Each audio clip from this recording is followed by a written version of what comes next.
Arine Namaste Saraswati Deve Gauravani Pracharine Nirvishesha Shunyavadi Ashatya Deshatarin Jai Shri Krishna Chaitanya Prabhu Nityananda Shri Advaita Gadadhar Shri Vasadi Gaur Bhaktavrinda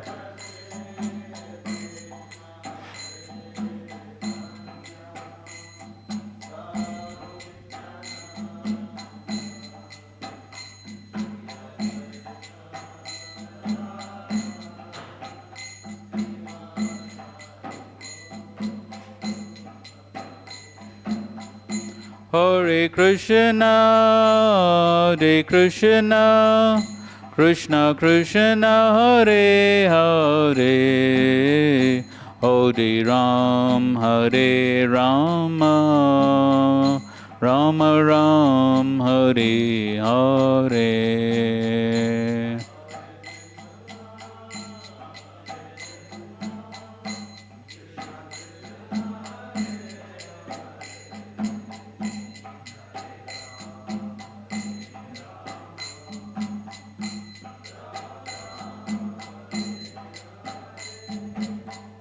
Hare Krishna, Hare Krishna, Krishna Krishna, Hare Hare, Hare Ram, Hare Rama, Rama Ram, Hare Hare.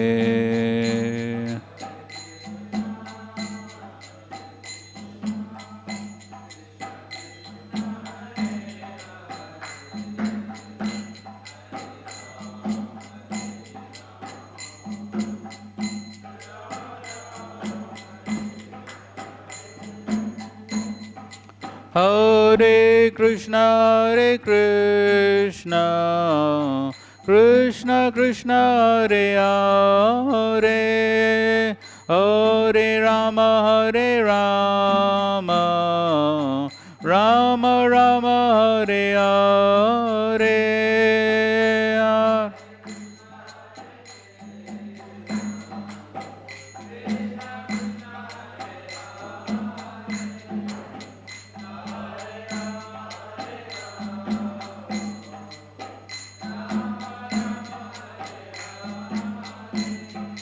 Hare Krishna, Hare Krishna, Krishna Krishna, Hare Hare, Hare Rama, Hare Rama, Rama Rama, Hare Hare,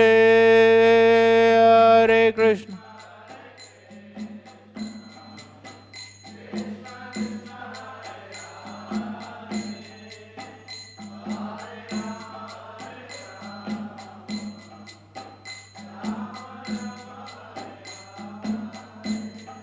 Hare Krishna, Hare Krishna, Krishna Krishna, Hare Hare, Hare Rama, Hare Rama, Rama Rama, Hare Hare, Hare.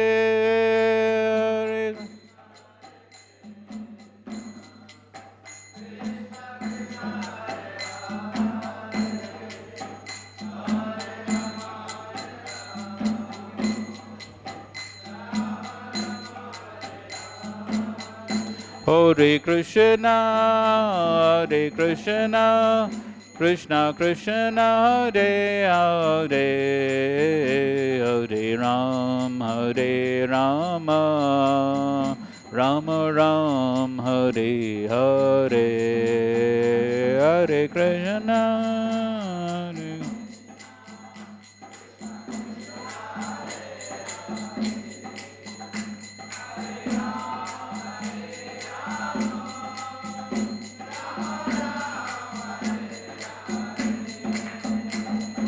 Hare Krishna, Krishna Krishna, Hare Hare, Hare Rama, Rama Rama, Hare Hare, Hare Krishna.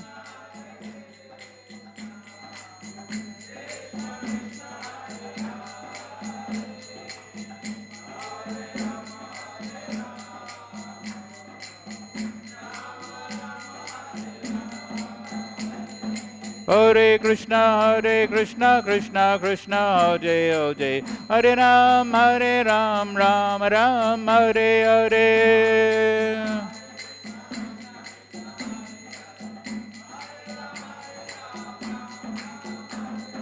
Hare Krishna, Krishna Krishna, Hare Hare, Hare Ram, Ram Ram, Hare Hare.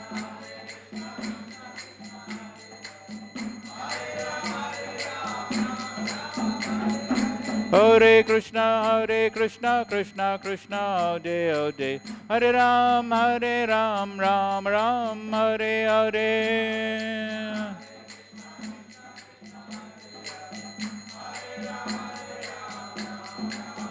Jai Prabhupada, Jai Prabhupada, Prabhupada, Jai Prabhupada.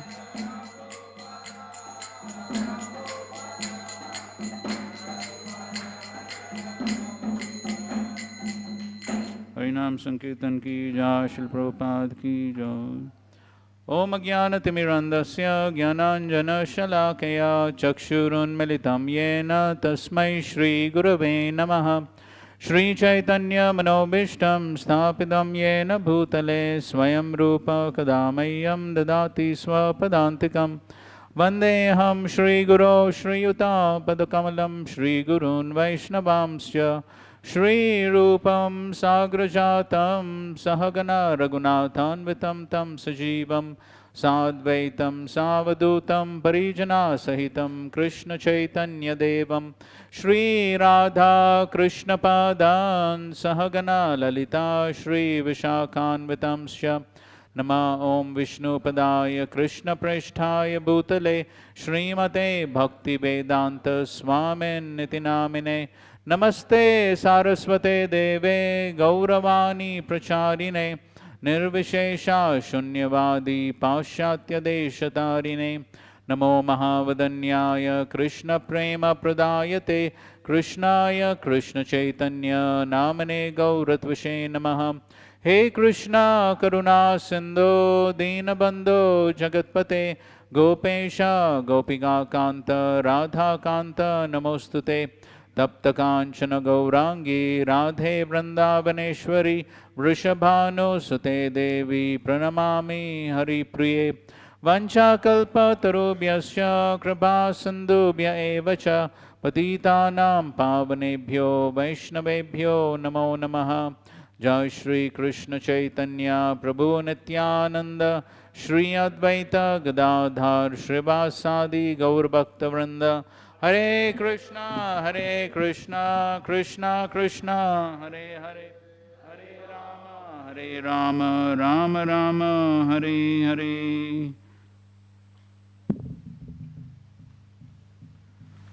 ओम नमो भगवते वासुदेवाय।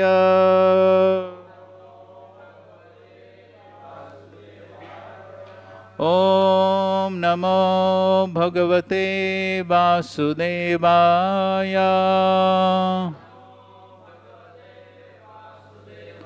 ओम नमो भगवते वासुदेवाय। नारायणं नमस्कृत्य नरं चैव नरोत्तमं देवीं सरस्वतीं व्यासं ततो जयमुदीरयेत्। Hare Krishna. So thank you all very much for coming. And before we begin, we have a humble request. Kindly occupy the empty space in front of you.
Hare Krishna.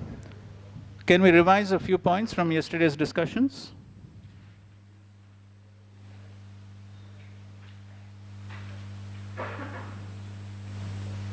Yes, anyone?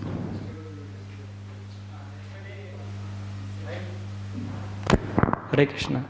That by reading Srimad Bhagavatam every day, Sadhyo Hriday Avardhute, Krishna will become locked in the heart of a devotee. Right, so that's one of the results of Srimad Bhagavatam. Krishna becomes locked up, avarudyate. Okay, what else? You explained that why we are not able to experience it. We discussed it earlier. So then you said from Brahmaji's prayers, Tatyanukampa, like there Prabhupada writes, Krishna personally orchestrates miseries in the lives of devotees so that they can intensify and they can come back to him. Right, it's a curative treatment given by the personal hand of God to remove the last vestiges of the enjoying mentality. Right. Okay, something more? Yes, Prashant. To hear and explain is more important than just to read them. Yes, why? Because when we hear and when we want to explain, then we understood it very clearly. And yes, then we have to assimilate the subject matter. We have to study deeply, assimilate, understand, and pray to the Lord to be able to get some realization, and then we can present it. Okay? What else? Yes, I'm sure. These Vedas are meant for everyone, Hmm. and Bhagavatam is, so there are various prescriptions in Vedas, but Bhagavatam is the ripe fruit. Yes. So Galitam Phalam, so you are telling about Vishwanath Chakravarti Thakur saying that it is just about to fall by itself. Yes. It doesn't break because it is handed down in Parampara system. Parampara. Yes, from one that's person to right. Okay? Yes, Gauli. One should perform the austerity of poverty, that is to respect Deva, Dvija, Guru and Pragya, relatives and parents. Yes, thank you. Yes, so that's, in what connection did we discuss that? Yes, what culture? Yes, the culture of hearing, quality, the right attitude. Yes, Sudhir. We see Prabhupada is repeatedly mentioning how should one hear, hearing submissively. Yes. And also from a bona fide spiritual authority. Yes, that's right. Not from professional reciters. Yes, bro.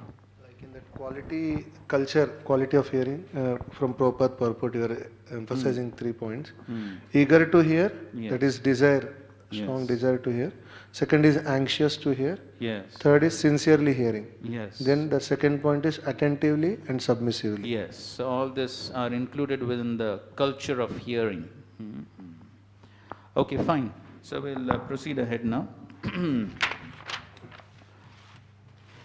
As I already said that as far as the questions are concerned, you can read that on your own. But there's one important verse we thought of discussing. That is the 19th verse of the first chapter. Let's recite. Vayam tuna vitrapyama uttama shloka vikrame yashrinvatam rasagyanam swadu swadu pade pade. We never tire of hearing the transcendental pastimes of the personality of Godhead, who is glorified by hymns and prayers. Those who have developed a taste for transcendental relationships with him relish hearing of his pastimes at every moment. So, vayam tu na vitripyama. Na vitripyama.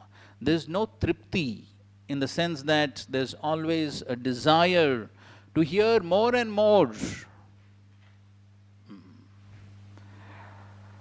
Why? Because this is subject matter about Uttama Shloka Vikrame. It is about the adventures, the pastimes of the Supreme Lord who is glorified by choice poetry. And Yat Shrinvatam, by hearing this, Rasagyanam.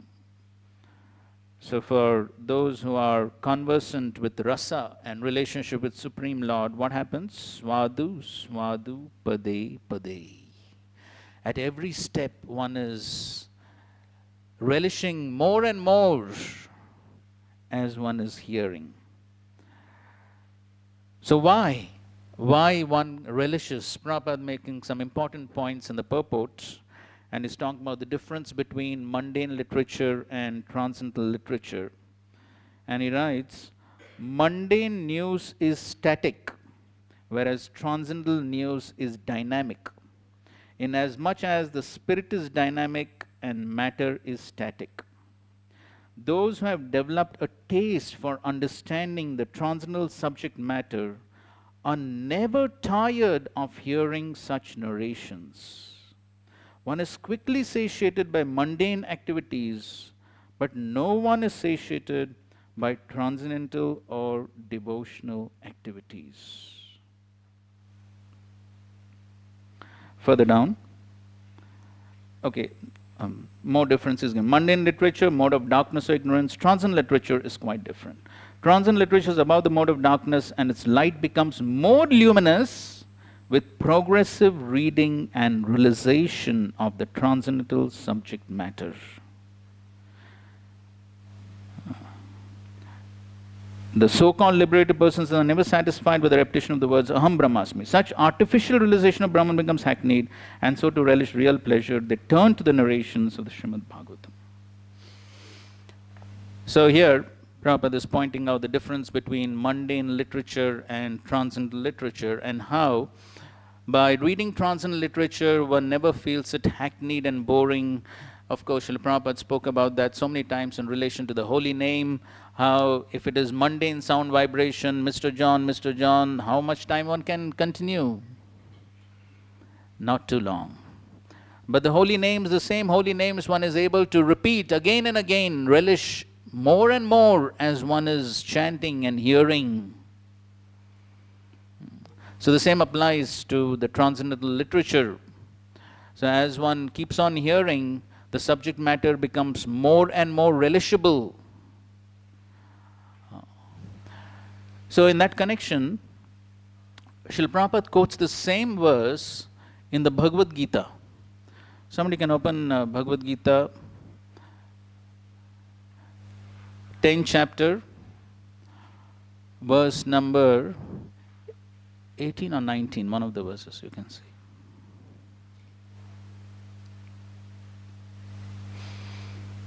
And what is open? Where does Prabhupada quote this verse? 18th or 19th? 18, okay. Okay, somebody can give that?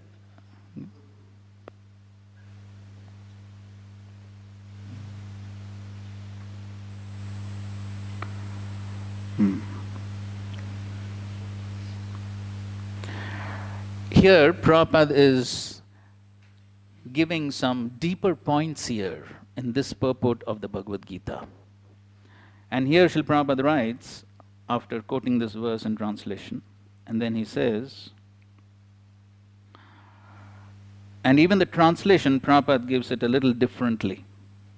And here he says, those who have entered into a transcendental relationship with Krishna relish at every step the descriptions of the pastimes of the Lord.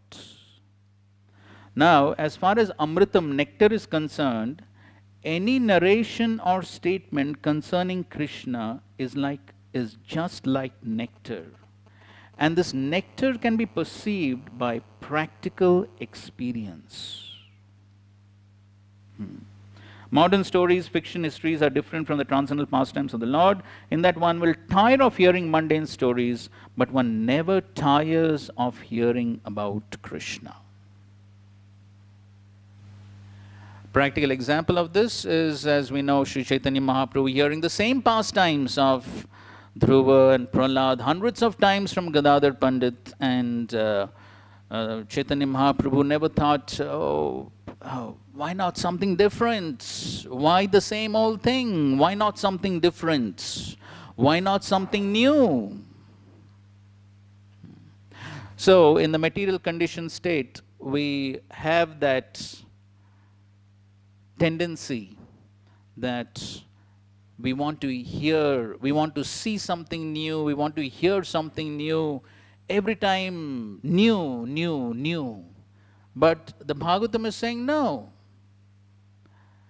Simply by hearing the same thing again and again, still one is satisfied. So, where does the problem lie? Yes, Tribaldev.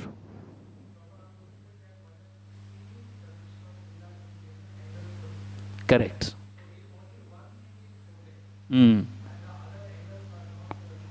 Okay. Okay, good. Thank you. Some other thoughts?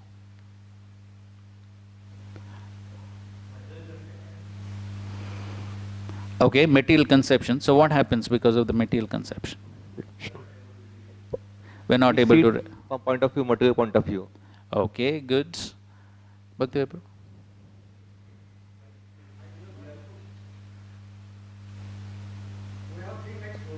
Hare Krishna. Hare Krishna. So currently we have of jaundice. So although the topics are sweet, but then we are not cured. So as we take in, so the disease goes away slowly, and the taste also increases again. Okay, this is a good point. Okay, so we know Rupa Goswami compares that we all have a disease of jaundice. What's the verse? Okay, let's recite together. Syat Krishna Nama Charitadi Siptapya Vidya Pitto Patapta Rasanasya Narochikano Kintvadarat Anudinam Khalu Saiva Jushta Swadvikramat Bhavati Tat Kadamula Hantri. So yes, so we all have the jaundice of Pitta, and so therefore just like the jaundice patient feels sugar candy bitter even though it is sweet, so similarly the Krishna Nama Charita Adi, even though very sweet like nectar, but because of the disease, what is the disease we all have? Yes, avidya, ignorance, and because of that we cannot taste. Okay, so that's a good point. Something else? Yes, Raghav. Whatever the transcendental subject matter is there, so that also needs certain adhikar. Because of that only one gets deeper understanding. So when we are progressing in Krishna consciousness, then as the person becoming more proper in the mood of servant and he's progressing that way, then that same statement, same subject matter will have deeper revelation in the heart, like that. So, okay, so maybe when we are not progressing, we become mechanical, we are committing offenses, then that hackneyedness will come. Yes, that's a good point.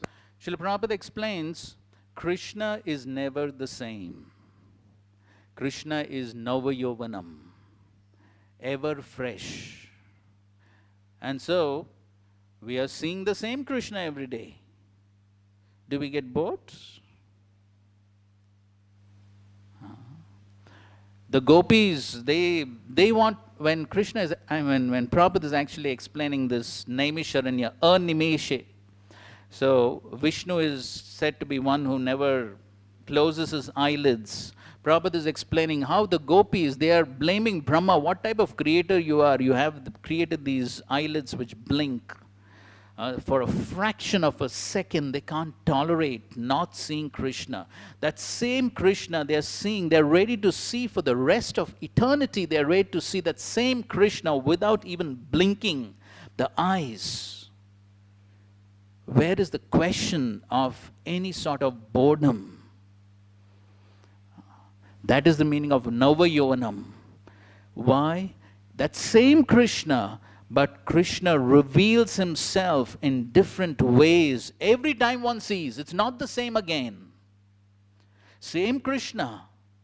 But then, when one has the proper spiritual consciousness, then that same Krishna, the same subject matter about Krishna, is revealed in newer and newer ways. And so, Krishna and topics related to Krishna are non-different. Srimad Bhagavatam, non-different from Krishna. Bhagavad Gita, non-different from Krishna. And so therefore, every time one hears, every time one reads with the proper spiritual consciousness, then the subject matter is never the same. It is ever new, ever fresh. This is the nature of Krishna. And so therefore, one who is having that proper attitude and the proper consciousness will never think, oh, again the same Leela. I've heard it 100 times and this person is speaking it for the 101st time. How many times do you think I should listen to this? Intolerable. That is never the attitude of a devotee. A devotee, every time he hears, even though it may be exactly the same, even without added information or added things to it, even without any additions or subtractions, even if it is repeated as it is, the devotee relishes it because it is Krishna. And so therefore, the devotee never thinks, where can I get new nectar?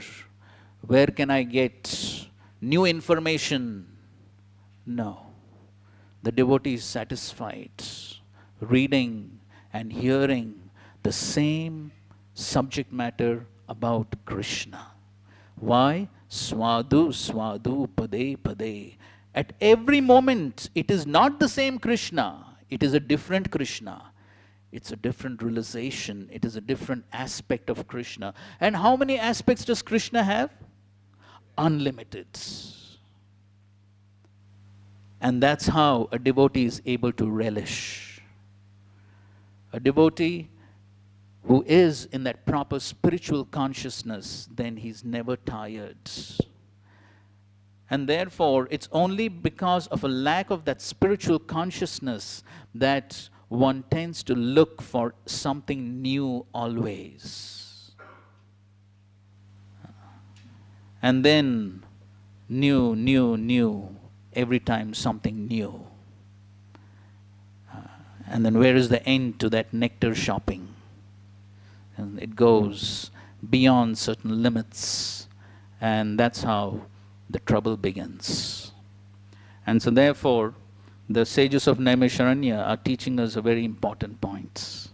And that is how one who has that proper spiritual consciousness, a consciousness which is striving for purification, that's the proper attitude. If the attitude is, I'm hearing not because I want something new. I'm not hearing because I want to impress someone. I'm not hearing because I want to show the world what a big scholar I am. I'm not reading and hearing because it is obligatory in this temple what to do.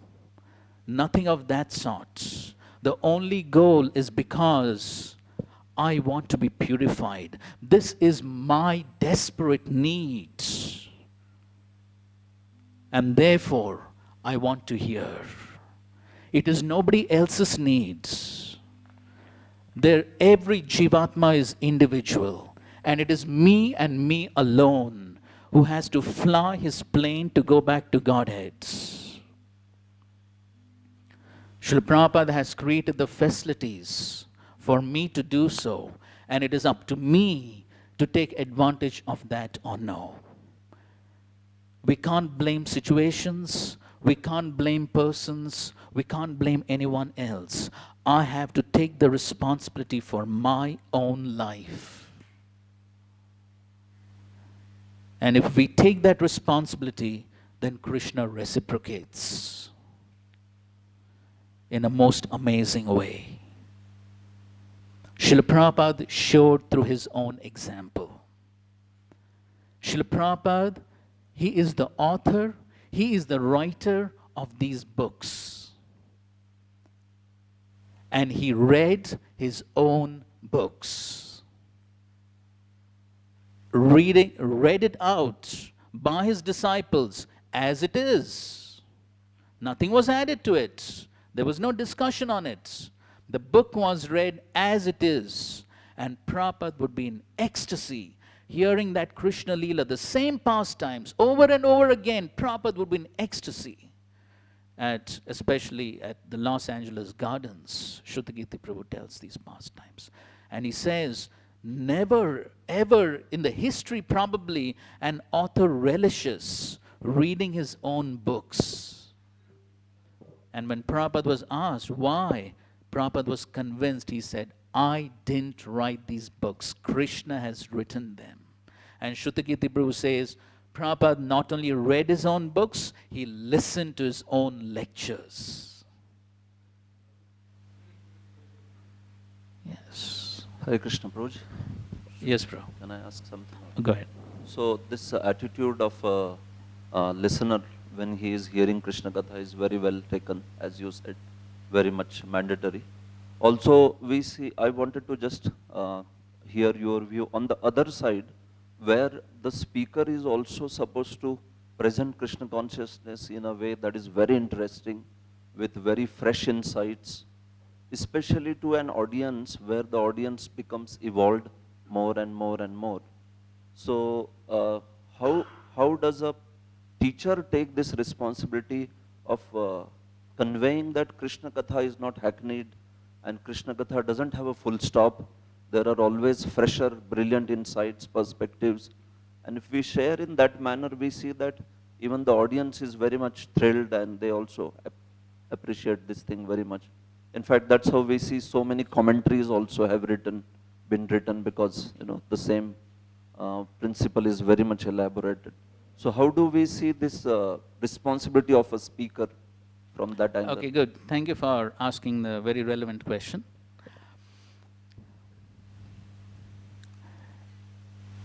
It is the responsibility of every individual to perform his devotional service to the best possible capacity.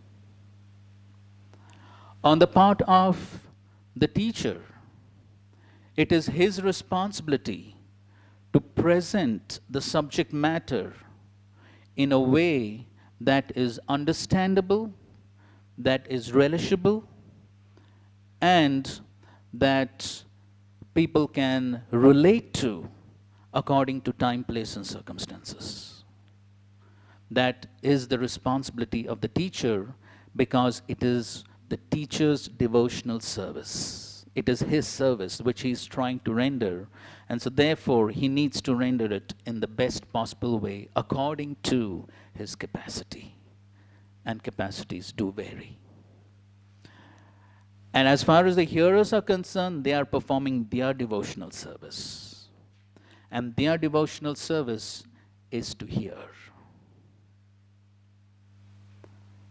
And hear because it is Krishna Katha. That is the duty of the hearer. So everyone has got their specific devotional service, and everyone has the responsibility to perform that to the best possible capacity.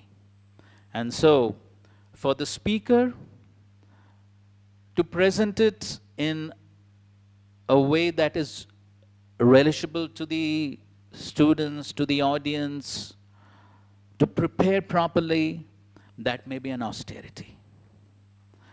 For the hearers to hear maybe the same Krishna Katha, maybe that is an austerity. But both the speaker and the hearer, both have to go through their respective austerities in the practice of devotional service, understanding that we are doing it for our own purification. And so therefore, whether it is pleasing or not, we continue to perform our respective duties in devotional service for my own benefit. This is devotional service in the mode of goodness. Good mode of goodness implies performing activities as a matter of duty, whether I like it or not. That's my understanding. If you want to add some points, you could. If anyone wants to add some points on this subject. Yes, Sir Lakshman Prabhu, please. Hare Krishna.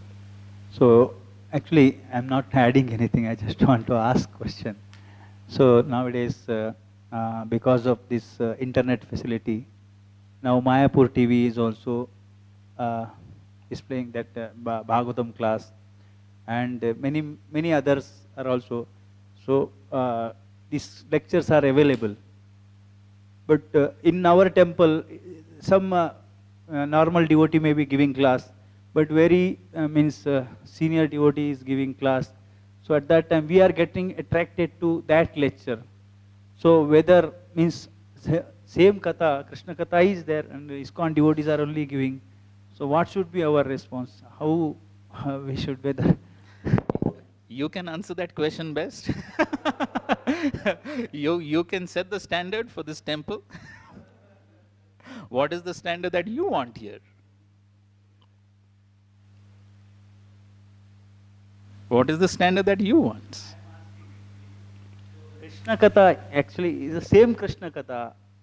So everywhere that is also Krishna katha. This is also Krishna katha. The same thing is there. So why we are getting attracted to this others means? Everyone knows the answer. Why? And that's not wrong either. Getting attracted to a certain person, a certain style, that's not wrong. It's natural. It's natural. That is natural. At the same time, as we already made the point, duty. As matter of duty, if that's the temple standard, that everyone comes and attends the Bhagavatam class, then yes, we follow the standard. And devotional service doesn't mean I like something and I don't like something. Devotional service means we do what? What? Krishna likes. What Krishna likes. That's what we do. And so therefore, I would end this discussion by repeating the same point which I said yesterday. Srila Prabhupada sat in the lectures of his own disciples. Now, you could imagine that. His own disciples whom he trained from ABCD, they are speaking some, for him, broken language, like a small children they are speaking. And yet Srila Prabhupada is not only just sitting, he is relishing it. Why? Duty, to set the example. That's all. This discussion may go on endlessly, and I think so you're relishing this discussion. But what about this discussion? Okay, we'll hear two expert comments from Sri Baldev Prabhu and then Dirshant Prabhu, and then we'll conclude the discussion. Like Prabhuji asked, what to be done for if the senior is giving class. So simple we can take. Like in our temple here, NVCC, if Ranchor Charan Prabhu is giving class, and at the same time Gopal Krishna Maharaj is giving class in Radha Kunja Vihari temple, what he will do? He should answer it. You decide. Dirshant Prabhu, pass on the mic. Answer first, no? No, we are not having management class here. This is not management. This I'm talking about principle. No. The principles we have already spoken. Principles we have spoken. But okay? has he got the answer then? No. You can't direct questions to an individual here like this. Yes, we have set the norms right at the beginning of the course. Please pass on the mic. Hare Krishna. Now, our Sarva Lakshman Prabhu is saying this, so many TV is there now. In our temple also, simultaneously, in the class going in the computer room also, and simultaneously in the temple hall also. So, you are saying you set the norms, because every individual is there. But in our temple, there is sometimes we discuss individual, or sometimes independent, or sometimes authority says. What we understand, follow the authority or follow the individual? Thank you for your expert comments. Chapter 2, Divinity and Divine Service. This is a brief overview of the chapter. verses 1 to 11, 1 to 5, Suta offers his respects to Shukdev and Vyasa and appreciates the sage's inquiries. 6 to 11, pure devotion to Krishna is the supreme dharma. 12 to 22, hearing Bhagavatam, the process of achieving pure devotion to Krishna. 20 to 34, 20 to 39, Krishna or Vasudeva is the supreme goal of life. And 30 to 34, Purushavtaras create and maintain.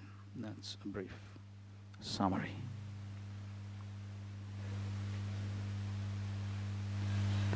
The sections could vary, of course, in different books, it could vary.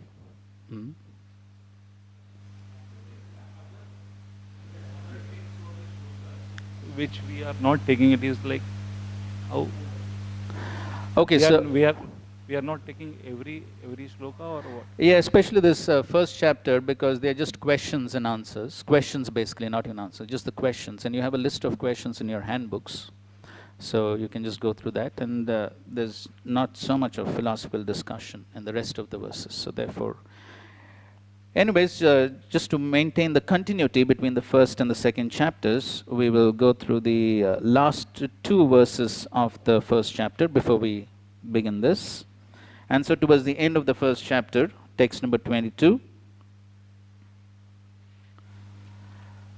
they say that we think that we have met your goodness by the will of providence, just so that we may accept you as captain of the ship for those who desire to cross the difficult ocean of Kali, which deteriorates all the good qualities of a human being. So they're saying that yes, we have met the right person so that we can get the proper answers to our question, especially in this age of Kali.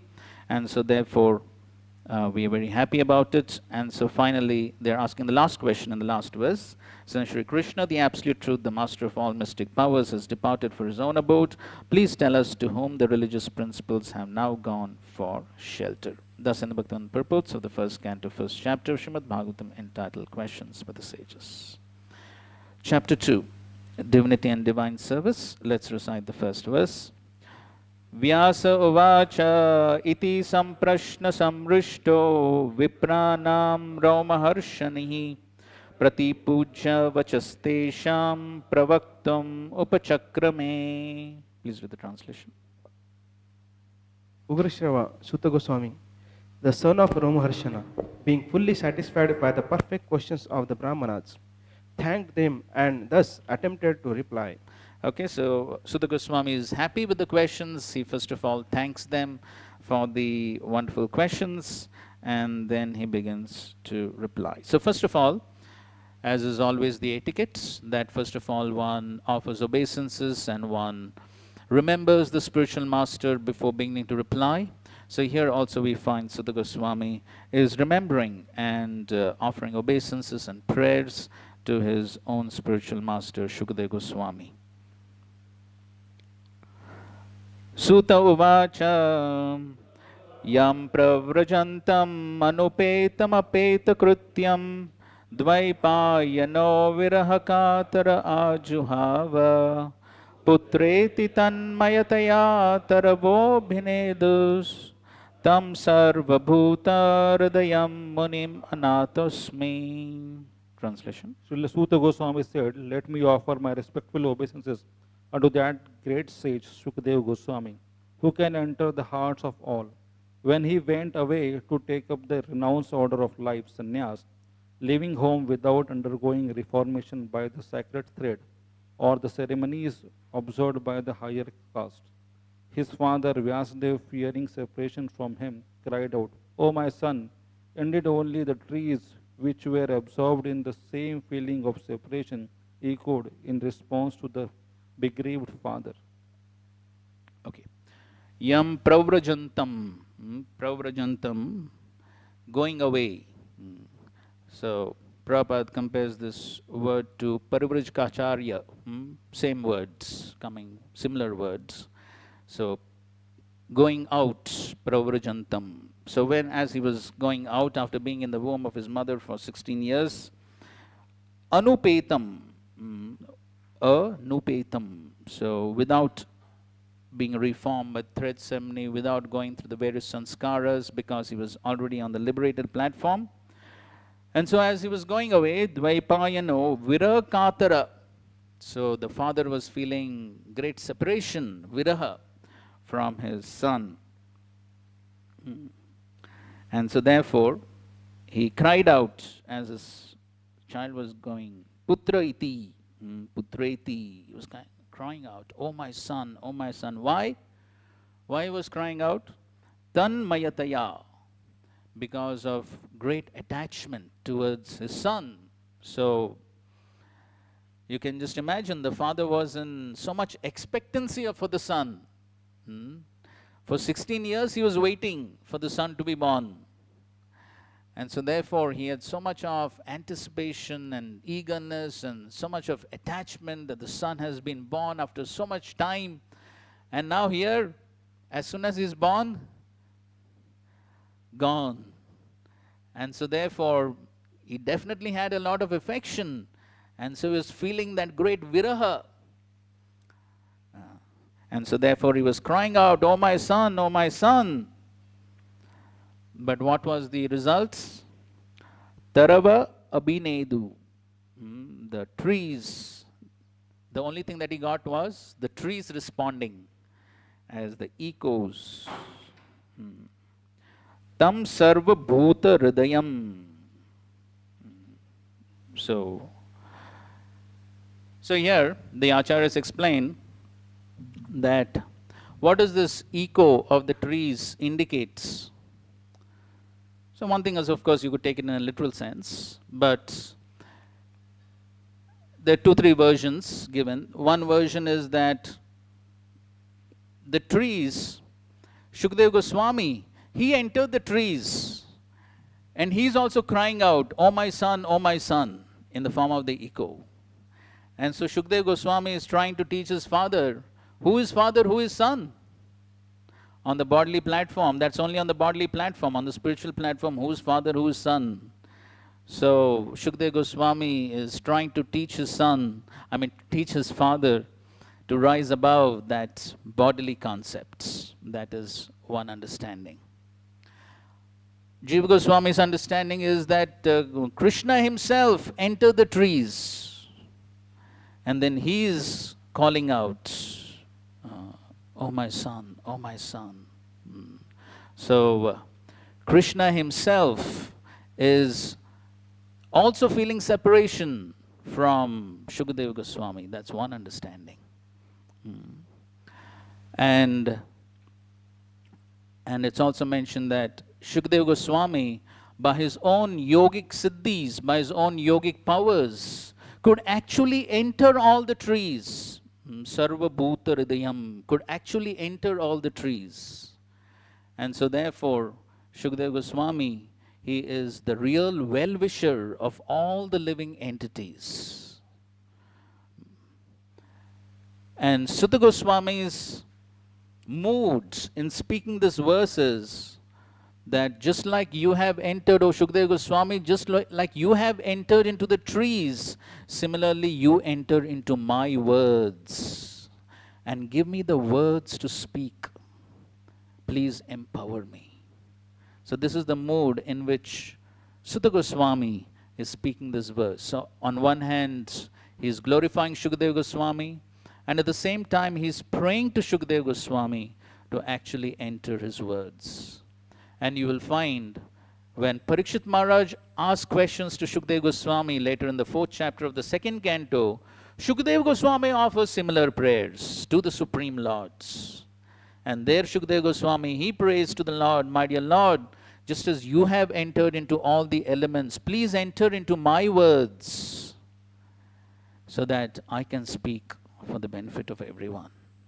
And that was the same mood in which Srila Prabhupada wrote his prayers, the Markine Bhagavad Dharma, on the Jaladuta, where he also prayed to the Lord, my dear Lord, I have no words to speak to all these people who are simply immersed in Rajagun and Tamagun. You please give me the words by which I can transform the hearts of the people, by which I can repeat your message, which can transform the hearts of the people.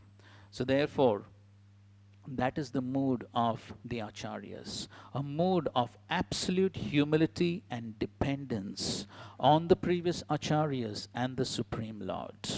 That is the mood. And so therefore, that mood is extremely important to cultivate in our practices of devotional service. As today morning Kalkanta Prabhu was also mentioning, it is the mood of humility which is the mood of the entire Guru Parampara.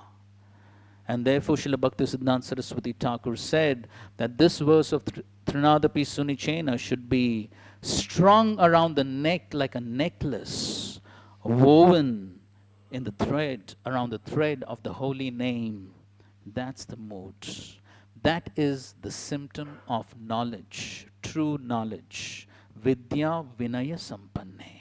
When there is true knowledge, it manifests as humility, not a mood of arrogance, but a mood of humility and submissiveness. Yes, I don't know anything. I'm so dependent on the previous acharyas, on the Supreme Lord. Without their mercy, not one word will come out of the mouth. When that right mood is there, then the words have the potency to transform the hearts of people. In the 4th canto of the Srimad Bhagavatam, Srila Prabhupada writes in one of the purports, he says that the words of the pure devotee may appear to be like ordinary sound vibration, but they are not ordinary, because those words touch the saffron mercy dust particles at the lotus feet of the Supreme Lord. And because that sound vibration is imbued with that potency of the Supreme Lord Himself, therefore, those words, when entered through the ears into the heart, then that sound vibration has the potency to create a transformation and revolution within the hearts. And so therefore, to the degree one is becoming a transparent via medium of the Guru Parampara, to that degree that sound vibration will have the potency of the mercy of the Supreme Lord. And so therefore, even though it may not appear to be very scholarly or very bombastic, but still there is the potency to transform the hearts of the people. And therefore for us especially within ISKCON, it is our duty and it is our great responsibility and it is our great fortune that we have the recorded sound vibration of the Mahabhagavat pure devotee Srila Prabhupada, and of course so many of his pure representatives. And so that sound vibration, when heard in the proper, attentive and submissive mood, will have the potency to transform our hearts. As that sound vibration of Srila Prabhupada transformed the hearts of millions of people all over the world. Okay, the next verse also he's glorifying Shukadeva Goswami.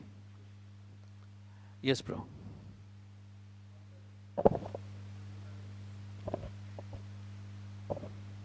Like you described different understandings of the trees resounding the voice of Vyasdev. So different acharyas have given different understandings. So when we hear such different explanations by different acharyas, how are we to understand that, like by composing the Bhagavatam, Vyasdev has written something. So what was his understanding while writing? And now after him, after hundreds and thousands of years, the acharyas who are pure devotees, as we know, they have given that understanding. So what is the original understanding which Vyasdev is trying to convey? And then how are we to reconcile? Because some understandings are clashing also some places of different acharyas. So, okay, 3 points. First point, Krishna is unlimited and presents himself in unlimited dimensions. That's the first point. Second point, the pure acharyas have the spiritual potency to access the unlimited dimensions which Krishna presents, because they are on the liberated platform, free from the 4 defects.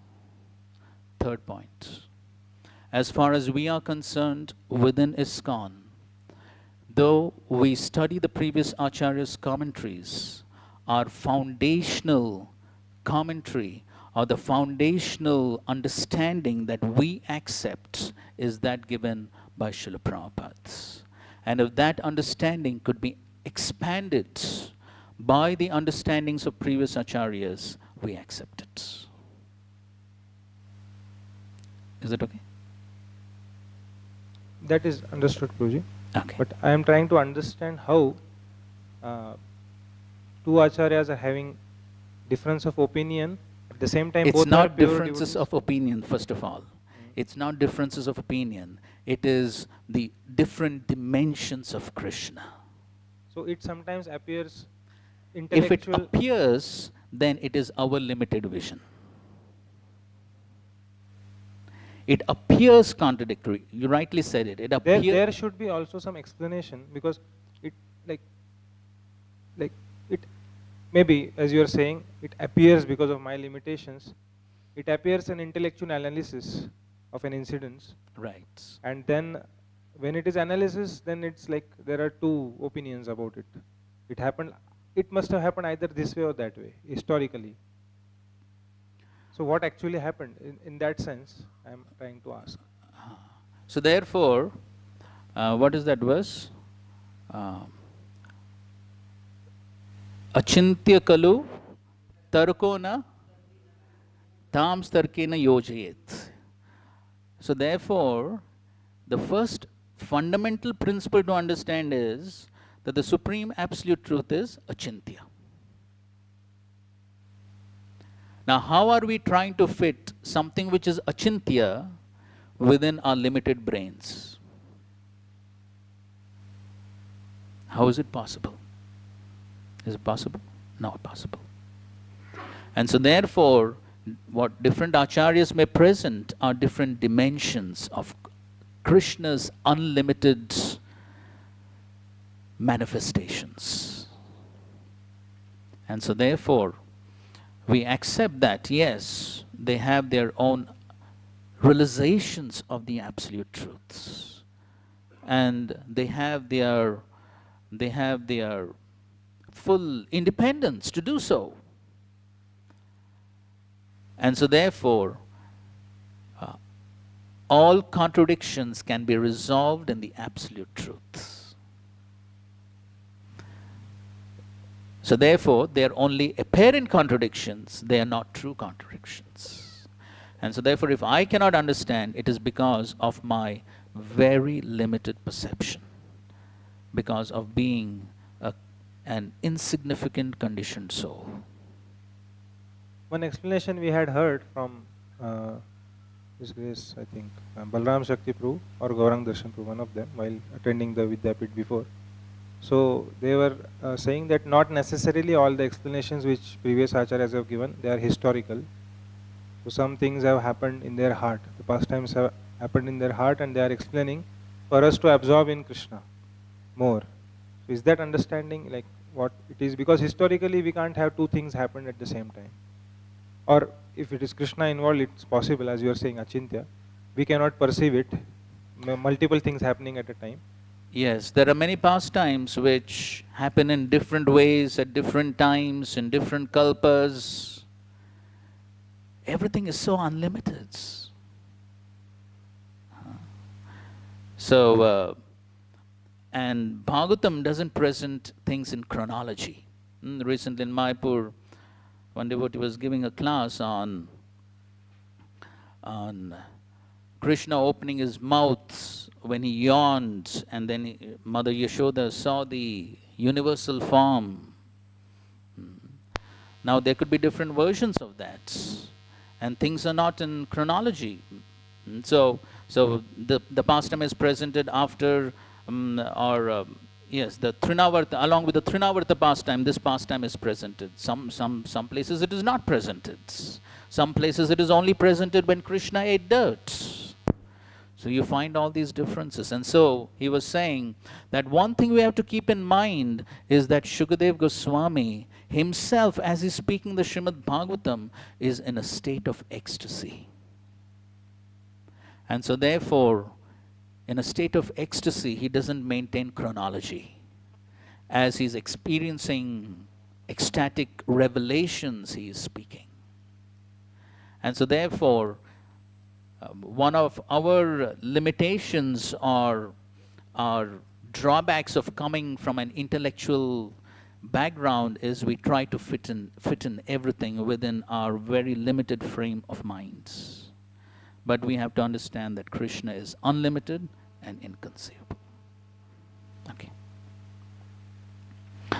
Okay, third verse.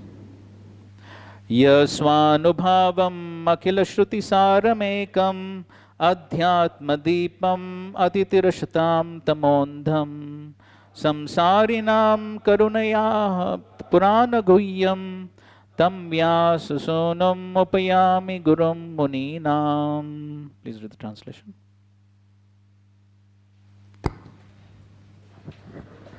Let me offer my respectful obeisances unto him, Shuka, the spiritual master of all sages, the son of Vyasdev, who, out of his great compassion for those gross materialists who struggle to cross over the darkest region of material existence, spoke this most confidential supplement to the cream of Vedic knowledge, after having personally assimilated it by experience. And that's the Swa-Anubhavam. Swa-Anubhavam, as Prabhupada says, self-assimilated, experienced.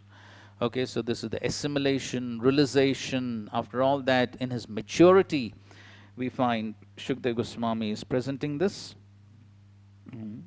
And so therefore, this is Adhyatma Deepam. It is like a torchlight.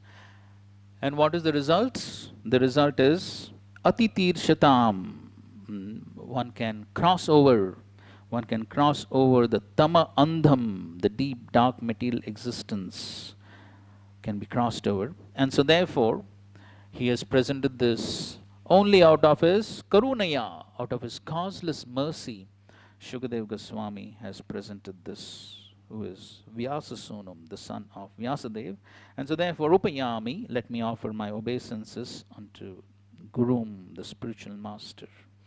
So in this way, he is glorifying Shukadev Goswami and how he has presented this Bhagavatam for the conditioned souls to cross over the ocean of material existence.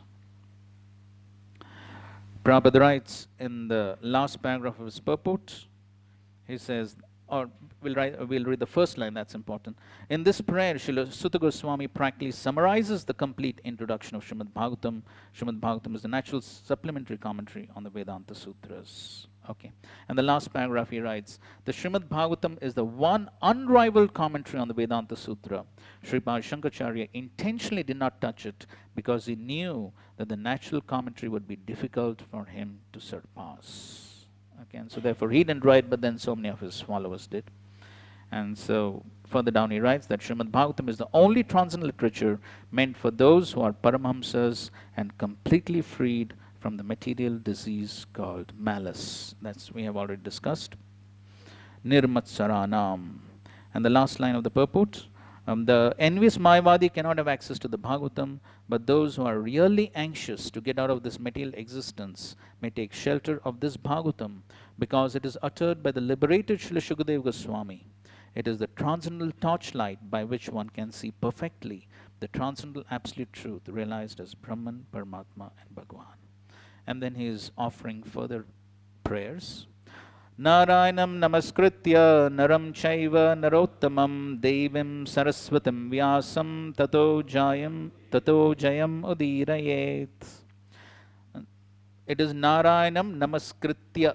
Okay, so sometimes speakers tend to say namaskrityam, so to rhyme with narottamam, but it is only namaskritya. Please read the translation.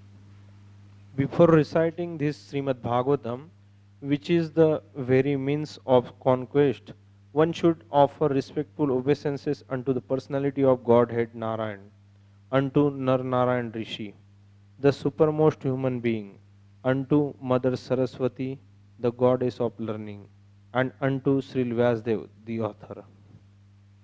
Okay, so Sudha Goswami is offering his obeisances to all these different personalities, to the Supreme Personality of God and Narayan Rishi, because that is, he is the presiding deity of Badrikashram, where Vyasadev wrote this literature. Therefore, Narayan Rishi, that is the personality of Godhead's incarnation, and then Saraswati represents the Shakti.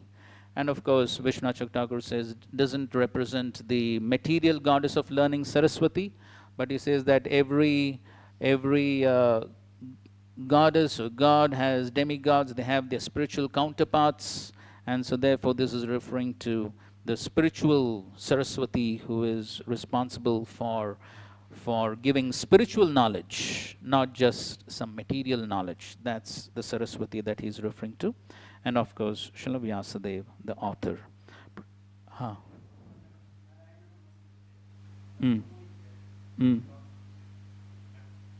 No. Some say namaskrityam. It's namaskritya, not namaskrityam. That's the verse should not be changed. That is.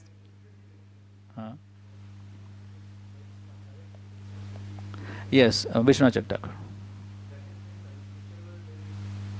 Yes, so he says there is the spiritual counterpart of Saraswati, the goddess of learning, and he says that she is the one who actually imparts the spiritual knowledge to Brahmaji at the dawn of creation, of course coming from Krishna, but then she is responsible. Anybody wants to add something to that? Somebody has some more information about that spiritual Saraswati? Go ahead.